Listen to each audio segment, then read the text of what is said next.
Still exist in every aspect of American life, including at work. Elon Moy is looking at that side of the story for us. Elon? Well, Kelly, Juneteenth took place 155 years ago, but for many in the black community, economic equality remains elusive. Our own polling with Change Research across 6 battleground states shows that the overwhelming majority of black voters do not believe that minorities enjoy the same economic opportunities as their white counterparts. Less than a quarter of black voters, 23%, say there's not an equal chance of advancement at work.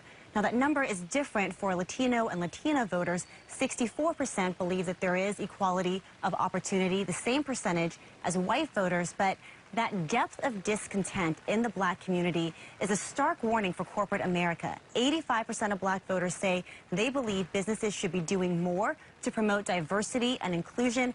And on that point, they have the backing of Latinx and white voters. A plurality of those groups agree with them. So, guys, clearly our survey shows that voters of all races believe that businesses still have a lot of work to do. Back over to you.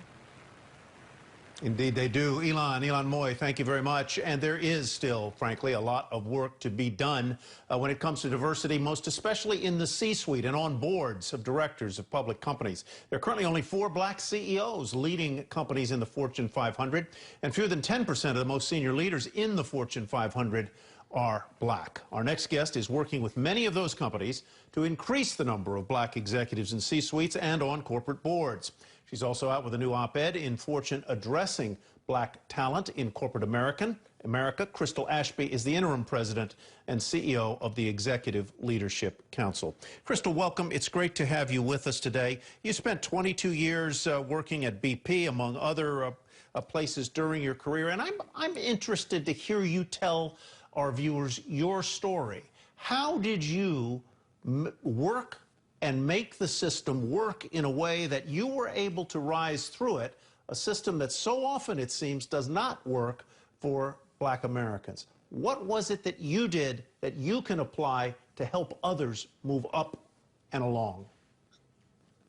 Thank you for having me.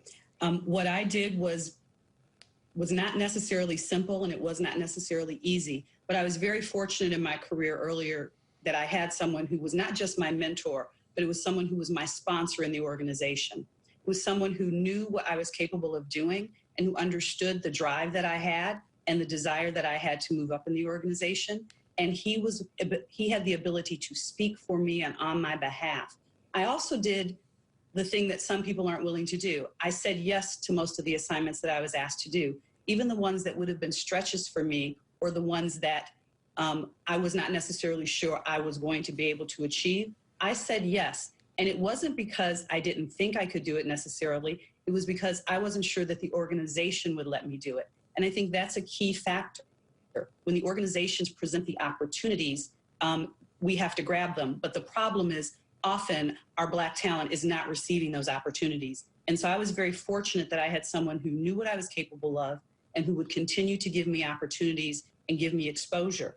And that allowed me to move up in the organization and to have a really extraordinary career. And the power and the ability to say yes to opportunity. Let me just probe a little bit more here. Was this individual someone whom the organization paired you with intentionally, or was this just someone who reached out to you and you connected with, and this individual who you described as a male, was this person a white male or a fellow black American?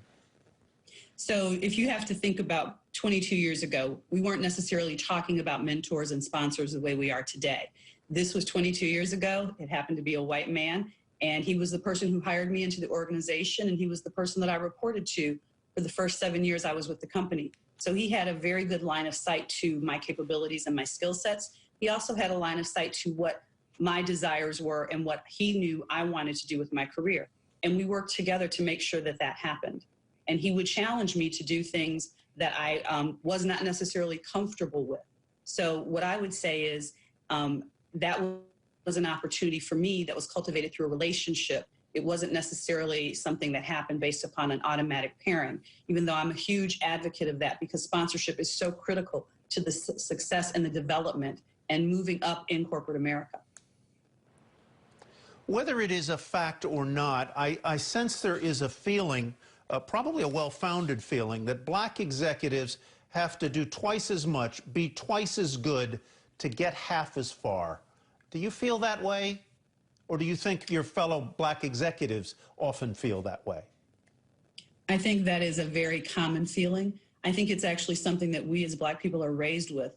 Our parents, our grandparents tell us that from the time we are small. You have to be twice as good to get half as far. And if you actually look at it, I mean, you mentioned that there are only four black CEOs in the Fortune 500. The reality is there is a lot of extraordinary talent out there, and there should be more. Those numbers should be different. And so I definitely do believe that. When I look at the C-suites, when I look at corporate boards, the diversity numbers are very low for black people. Those numbers should change because the talent definitely exists. Well, that's what I want to probe a little bit with the time we have left. People point to it's a very complex issue with obviously historical, roots, I guess you would say. What is, in your view, the fundamental thing that could change? Is it a pipeline issue? Is it an issue of intention on the part of corporations? Or is it just that there isn't the follow-through? Where there is good intention, there isn't the follow-through? What is it that could make the biggest difference quickest? The decision around the diversification of your black population into your organization has to be one that's made with clear intent and with accountability. One of the things we all know is that in corporate America, what gets done are the things that get measured. If this is not a part of the foundation of your organization, a part of the fabric of your culture, then it's not necessarily going to be the thing that people pivot to make sure happens. You have to be intentional. You have to make a conscious decision that we are going to invest in our black talent. We're going to create the opportunities for them to have stretch assignments. We're going to provide them not just with mentors, but with sponsors so that they actually get the development they need, so that when they are on the table as someone who's being considered for a role, they have had the proper opportunities from your perspective as an organization for you to deem them to be qualified. It has to be something that is done with intent and with accountability. I believe it's something that should be reported to the board. They need to understand what you're doing as it relates to your black talent, and you need to share with them intermittently how much progress you've made. Because if you're not doing that, then it is one of the things that can easily go to the wayside because so many other business demands get in the way. And actually, your talent is what's going to handle those other business demands. And your talent, especially your black talent, is going to help you as it relates to your bottom line. So I think it's the intention. It's also staying the course. It's the commitment. And it's when you get frustrated, realizing that you can't walk away, you have to continue. Right.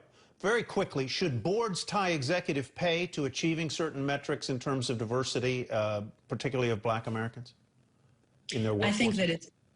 I think that it's always helpful for boards to have a line of sight to what is actually happening in the organization. That's what they're there for. And I think it's very important for them to have metrics and things that they want to see happen as it relates to black talent. I think that when you look at it, it's how do you make the CEO, how do you make the C-suite accountable for those changes to occur? Crystal, thank you for spending time with us today. Your insights are very, very, very helpful, very valuable. We appreciate it. Crystal Ashby, we appreciate that. Kelly. Thank you for having me. Tyler, thank you.